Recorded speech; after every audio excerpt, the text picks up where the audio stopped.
Hello and welcome to my book talk. Today I'll present in the book The Fellowship of the Ring by J.R.R. Tolkien. Now I'm sure you guys heard of him because he's the same guy that we read last year for The Hobbit, and that's coincidentally how I got introduced to this book series because we had to read it last year for all of you guys who were here last year, and I started to read that book and I started to feel like, wow, this book is actually very interesting.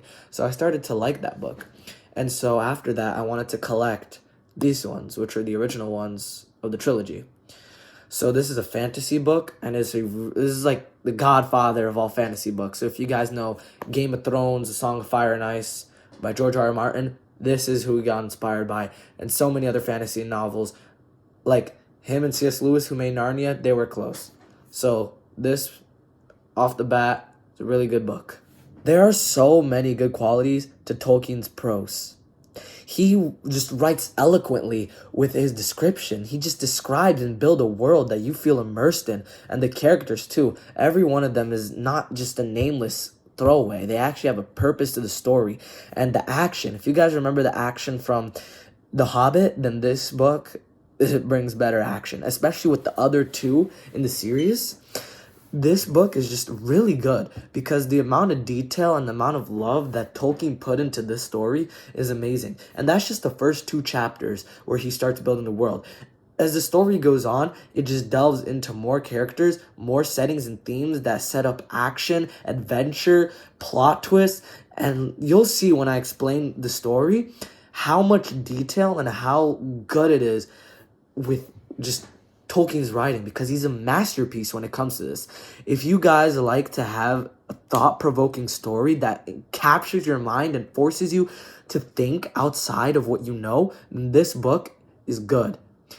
Tolkien's descriptions are just something different than what you've probably read in other novels. This man is the godfather of fantasy novels, and he earned that title. If you would just read his books, you would see why. Part of the book was what really got me into it, and it really got me intrigued with what the rest of the story held, especially after reading The Hobbit. Bilbo flushed, and there was an angry light in his eyes. His kindly face grew hard. "Why not?" he cried.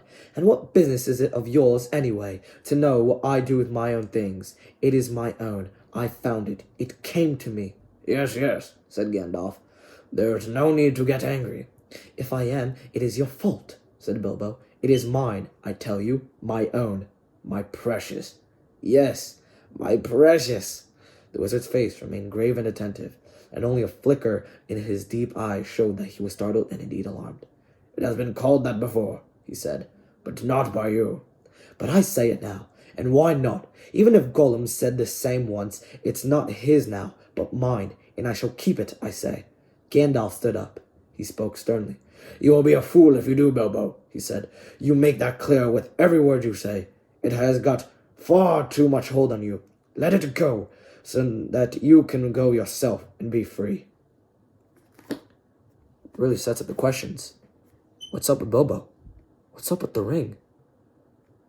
What is it gonna hold of power for the rest of the story? Or is this character trait that Bilbo had? You won't know until you find out. Honestly, the personal impact that this book had on me is kind of profound because this was the first one that I collected. This is when we read it in class. Right after, I got this one, and then this one, and then this one. So, it has been my mission to read the whole trilogy, or quadrilogy. I have all the books, and I set it as a goal for myself to read it because the world building, the action, the characters in these stories are really good, especially since I want to read them first and watch the movies after.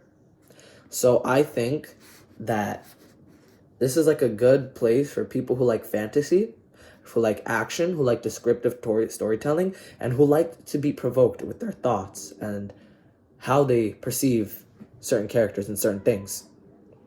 So it just made me feel, wow, this is really cool. It made me delve into the genre fantasy, and it made me see more than what I usually did before I read. Yeah. This book definitely has a lot to it. It has amazing character, amazing story, amazing plot, and it's just a good read. Not only does it have a continuation, but it's like you're making the movie when you read this in your head. So this book is a definitely go-to if you like action, if you like adventure, if you like a sense of mystery. This book has everything. It's fantasy, so people who think would like this, because when we think and when we make things up in our brain, technically it's a form of fantasy.